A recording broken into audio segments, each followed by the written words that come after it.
Assalamualaikum warahmatullahi wabarakatuh. Perkenalkan, nama saya Nora Lovina Syafiratun-Nisa dari kelas 10C. Dan di sini saya akan menjelaskan terkait dengan tugas ekonomi yang membahas tentang 4 sistem ekonomi, yaitu sistem ekonomi liberal atau bebas, sistem ekonomi komando, sistem ekonomi campuran, dan sistem ekonomi tradisional. Pertama-tama perlu kita ketahui, apa itu sistem perekonomian? Sistem perekonomian adalah tata cara atau aturan untuk mengatur perilaku manusia dalam melakukan kegiatan ekonomi agar mencapai tujuannya. Kita tahu bahwa setiap negara memiliki masalah ekonomi yang sama, tetapi cara mereka menanganinya itu berbeda-beda. Hal tersebut dikarenakan 3 faktor, yaitu SDA atau sumber daya alam, SDM sumber daya manusia, dan yang terakhir adalah teknologi. Yang pertama, kita masuk ke topik sistem ekonomi liberal atau bebas, yang dimana sistem ekonomi ini memberi kebebasan kepada setiap individu untuk melakukan kegiatan ekonomi. Ciri-cirinya, yang pertama, tingginya tingkat partisipasi swasta. Yang kedua, individu bebas untuk memilih kegiatan ekonomi.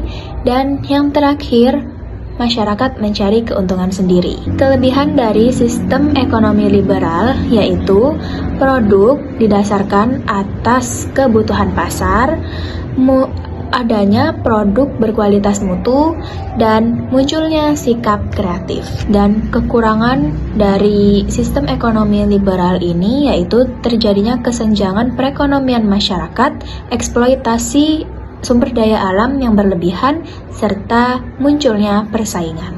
Negara yang menganut sistem ekonomi liberal antara lain Kanada, Spanyol, Polandia, Hong Kong, Swiss, dan Singapura. Faktanya, Indonesia juga pernah menganut sistem liberal loh, yaitu pada tahun 1950. Yang kedua, ada sistem perekonomian komando terpimpin atau sosialis, di mana semua sistem perekonomian dikuasai oleh pemerintah dan diatur oleh negara.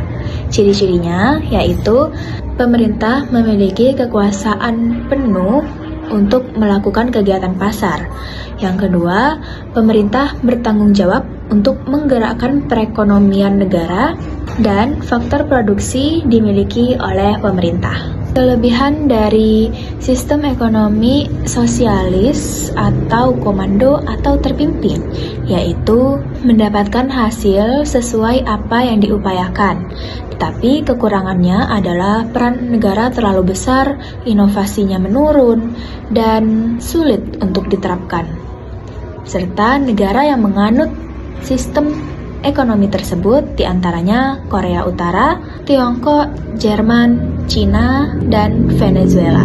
Yang ketiga, ada sistem perekonomian campuran, di mana masyarakat diberikan kebebasan untuk melakukan kegiatan ekonomi, tetapi pemerintah juga ikut serta sedikit.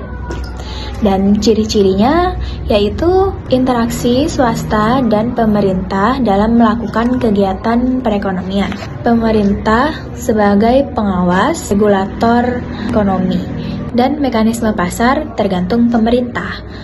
Kelebihan dari sistem ekonomi campuran yaitu barang dan jasa dapat tersalurkan serta inovasi dalam melakukan kegiatan perekonomian. Negara yang menganut sistem perekonomian ini yaitu negara yang maju seperti Malaysia, Singapura, dan Brunei. Terakhir, sistem perekonomian tradisional, di mana ini masih menggunakan sistem barter dan biasanya dianut oleh negara yang belum maju. Cukup sekian penjelasan mengenai 4 sistem ekonomi di berbagai negara, yaitu sistem ekonomi liberal, sistem ekonomi komando, sistem ekonomi campuran, dan sistem ekonomi tradisional dari saya. Maaf jika juga terdapat berbagai kekurangan informasi dan salah kata. Kurang lebihnya mohon maaf. Wassalamualaikum warahmatullahi wabarakatuh.